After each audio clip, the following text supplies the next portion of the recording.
Hi everyone, my name is Cynthia. Let's talk books. Today I'm here to do my third and final update to my series, A Historian Reads Historical Fiction. This is a series that I started this year to focus on reading historical fiction and really kind of work through some of my own issues with the genre. As a historian, ever since I got my PhD in history, I really stopped reading a lot of historical fiction. I still do read it quite a bit, but not in the same way I used to beforehand, because when you know too much about history, it can be really hard to let go of that and just let yourself be immersed into a work of fiction. If there are glaring historical inaccuracies, I will note them. If I disagree with the point of view taken on the history, it takes me out of the story and I end up not enjoying the book. It's a different experience than reading it as somebody who has a more limited experience with the history. And ultimately, a work of historical fiction needs to serve its audience, needs to entertain, it needs to accomplish its goals, which is not necessarily to provide accurate historical information. So the long and short of it is that this is me sharing my thoughts on it, in a setting in which you are absolutely allowed to disagree with me. And I know that people will sometimes have very different feelings about some of these books just based on the fact that, you don't have a degree in history. So, okay, let's get started because I have quite a few books in here. Some of these I didn't intend to be part of the project, but I'm kind of wrapping into the project. So the first one is Daughters of the Stone by Dalma Llanos Figueroa. This is a book set in Puerto Rico during the time of slavery, and we're following a main character from the point in which she's taken from Africa, brought to Puerto Rico, and then she does this ritual ceremony to give birth to her daughter. And then the family line from that point on basically carries with them this stone in a relationship to the magic and the ancestral past. And what makes the story really interesting is that kind of generational drama in which each character in the new generation has to decide what their relationship to their past is. Sometimes they have to do a lot of work of uncovering that history, of connecting with the ancestral past. And it's a really good story. I gave this 4 out of 5 stars. There are points at which, some of those transitions from one generation to another could have been a little bit better handled, but overall, this was fantastic. It's not a long read. It can be quite heavy, but if you're interested in the history of slavery and the history of the Caribbean, this is a fantastic book to choose. I know that this was one of the books chosen for Dee Dee's Read So Lit read along.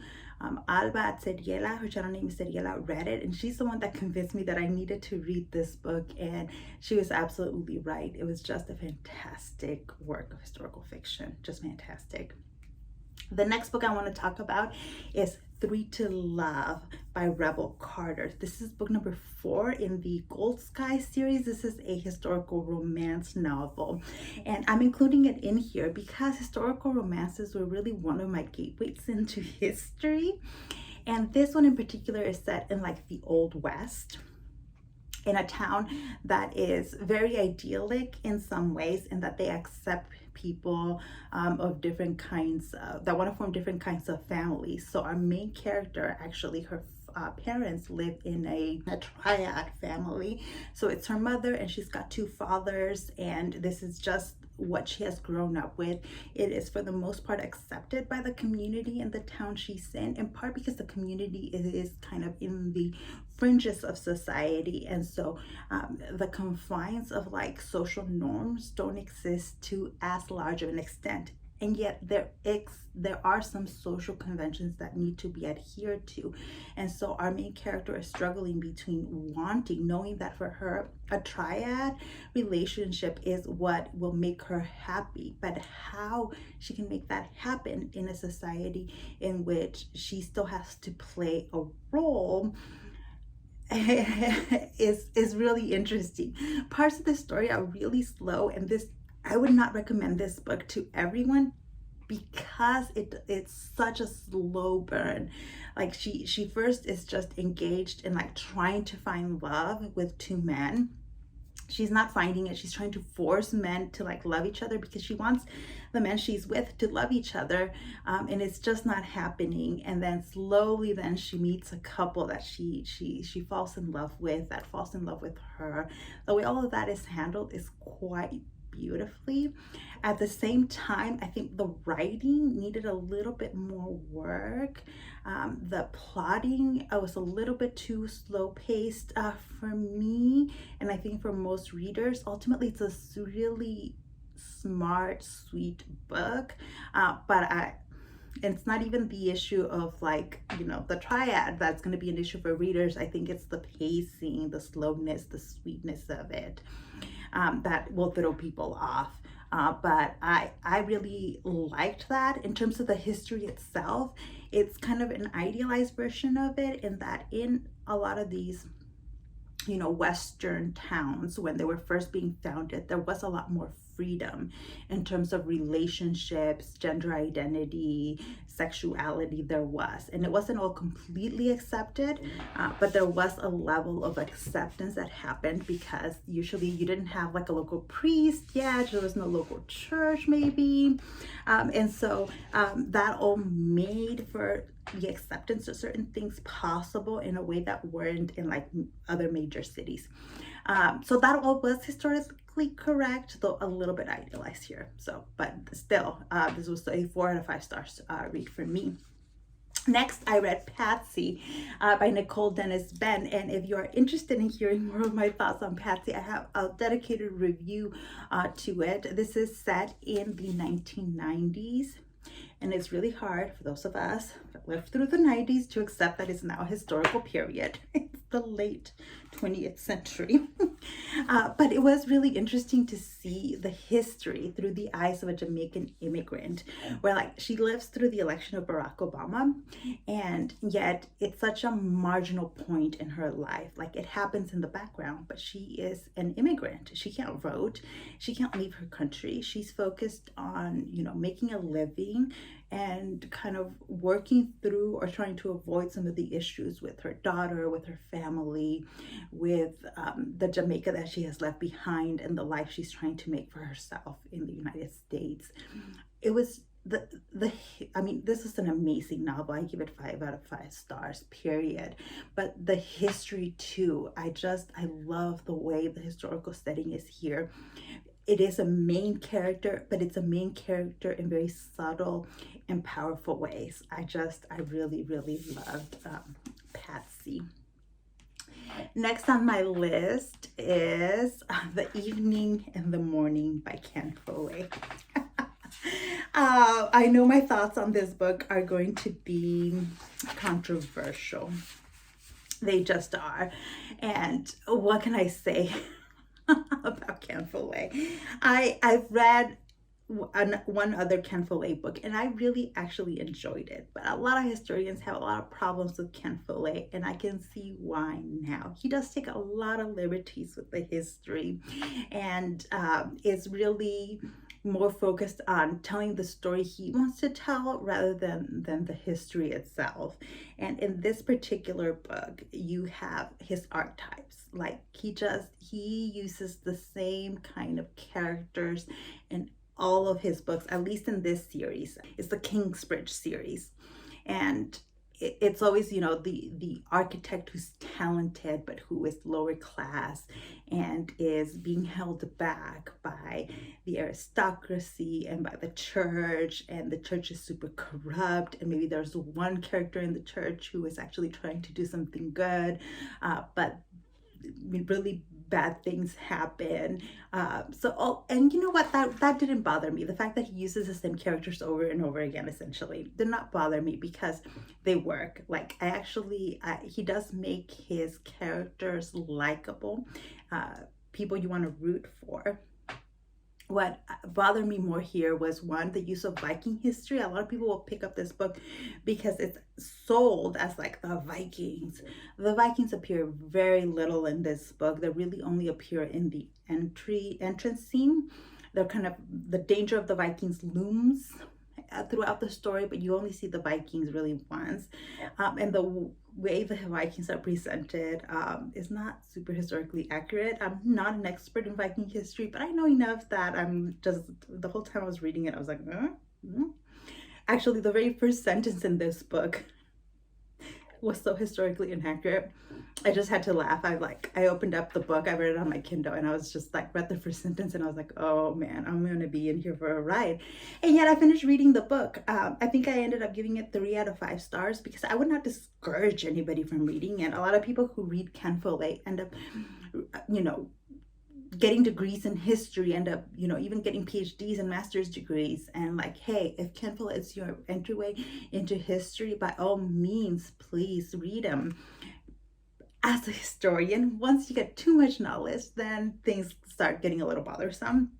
The other thing that really bothered me in the evening and the morning was his use of rape. He uses rape a lot in his stories. In this one, that is the case, and it's overused, sometimes really unnecessarily, where you're like, okay, this is like rape number 5 in the story. Does it really need this?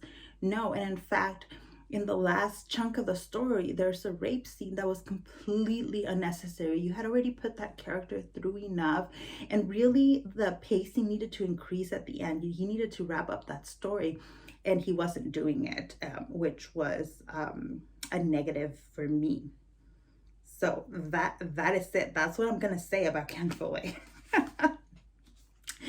The next book that I finished, I also have a dedicated review, and I've talked probably too much about it, and that is Velvet Was the Night by Silvia Moreno-Garcia. This is a historical noir book set in 1970s Mexico City. During a lot of student protests that were happening in Mexico, one of the characters we follow is one of the hired thugs. This was based on historical reality. There was these gangs formed by the government to beat up students in an effort to curtail protests against the government. The second character we're following is somebody who is not interested in politics. She barely pays attention. She doesn't read the paper. It's when people in her office bring it up is when she notices that there's something going on politically. And yet they both get themselves entangled in the middle of this political and social drama of student protests. It's a fantastic book. The history is handled beautifully. I really loved everything about Velvet Was the Night. But I know I am very biased because Silvia Moreno-Garcia is one of my favorite authors of all time. The Mexico that she writes is one that I always connect with, and I think part of it is because she's a Mexican living outside of Mexico. She lives in Canada. And I'm a Mexican living in the United States, and so it's that bit of nostalgia and connection to a historical Mexico that really helps me connect a lot with her work and with the Mexico that she describes in her books. So that I'm like, I have to be very specific about that one.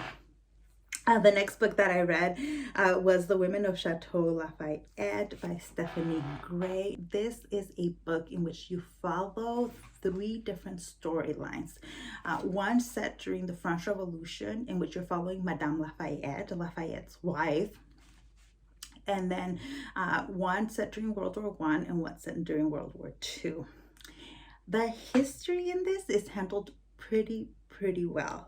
I just had some minor issues with it, but nothing major. The way World War II was presented was, I was actually surprised because there's a lot of focus on collaboration in a way that most books set in France during World War II don't. But that was done here. There's also a story of like a baby being given up for adoption, and a lot of family drama and social drama, and a character trying to make her way in the world. The history in all of these time periods was actually handled really well. I gave it 4 out of 5 stars because I think that the story of Madame Lafayette didn't quite connect, or there were some things in there that didn't quite mesh as well as they could have. The author really does try to mesh all these three storylines and connect them, and it doesn't always work, especially because two of the storylines are based on two women that actually existed, and then the third is completely made up. And so I understood why she needed to make up the third character during World War II. It was for the sake of the story, and yet there were things in there that were clearly a little bit forced. So that's my 2 cents on the women of Chateau Lafayette. However, if you like reading books set during any of these time periods, you're gonna like the women of Chateau Lafayette. It's very feminist. You know, like all of the women in this story end up being put in extreme circumstances and really rising to the occasion and behaving in a way that you would want them to. So it's fantastic in that way. And then lastly, okay, I just finished this book. This is the book that was holding up this video. I just needed to finish reading it so that I could film this video. I read it in Spanish. This is El Paraiso en la otra esquina by Mario Vargas Llosa. I will put the name in English down in the description box, and a link where you can find it both in Spanish and in English. Little did I know that Mario Vargas Llosa is actually one of those like literary greats from Latin America. He was really big in like the 70s, I believe. Like he is part of the generation with like Gabriel Garcia Marquez, who really put Latin American literature on the map. And in this book, you follow the story of Laura Tristan, who was part French and part Peruvian, a socialist feminist activist who tried to put together a workers' union that brought in women's issues and was supposed to like do a lot of good. That's one of the storylines in this book. The second storyline is that of her grandson, who was a painter, and he is interacting with a lot of the greats of painting in the late 19th century. So Van Gogh, Degas, a lot of those painters come up here because their lives intersected. I loved every chapter that focused on Flora Tristan. She really struggles with the role that is expected of her. Like at a very young age, she's forced to marry a man, the man that becomes her husband, and he is a typical man of the early 19th century. He forces himself on her. Sex is not pleasurable for her.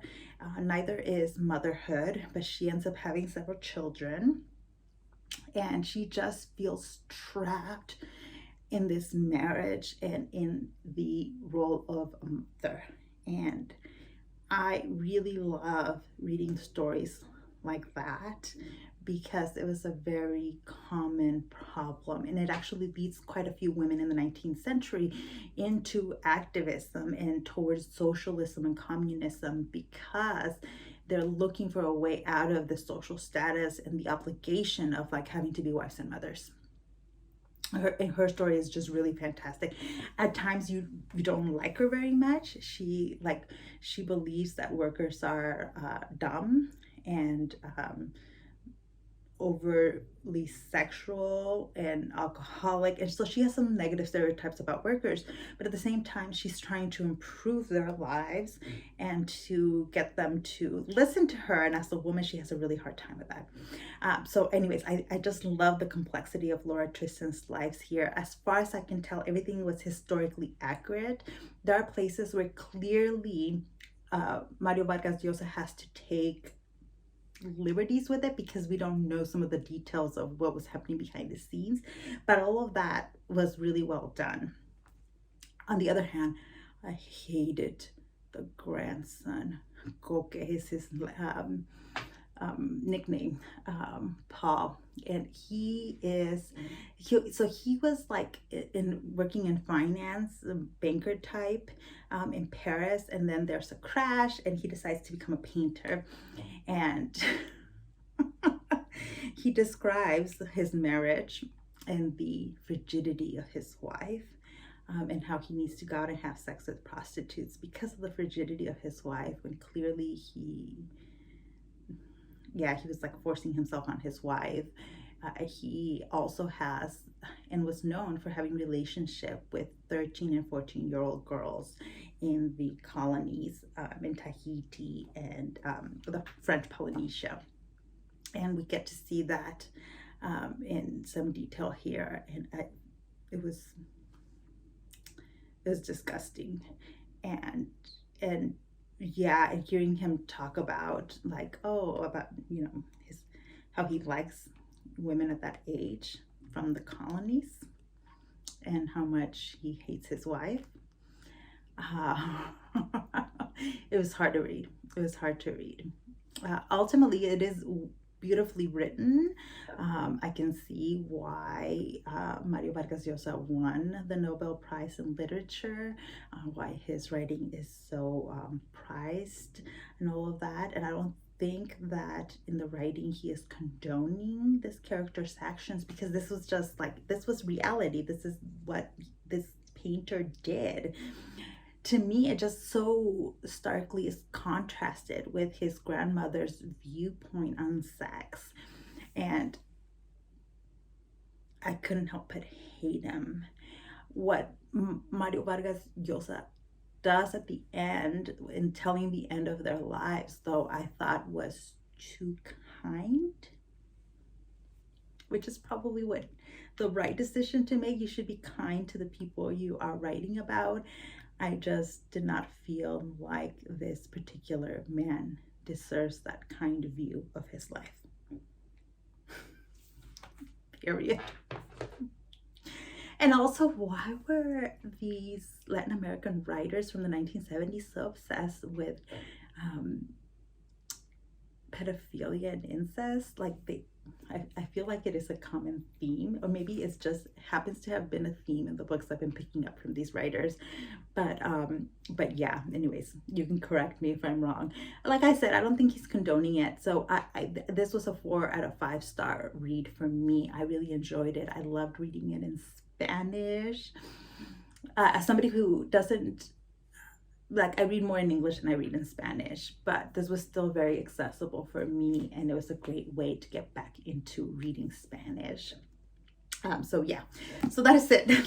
Those are the works, the books that I read that fit into the historical fiction category, and those are my thoughts as a reader and as somebody with an advanced degree in history. So let me know if you agree with me on any of this, if you've read any of these books. If you disagree with me, feel free to tell me as well. There's nothing wrong with disagreeing on books, as long as you're not like attacking me for my views. Like, I sometimes I find myself like wanting to scream at people and say, we're allowed to disagree. Like, we don't have to be mean about it, and it doesn't have to be personal. That's the whole point of these videos, this community online of readers, is sharing our thoughts and exchanging ideas, and at times disagreeing. All right, so that is it for me. Thank you so much for watching this, and I'll see you in my next video. Bye.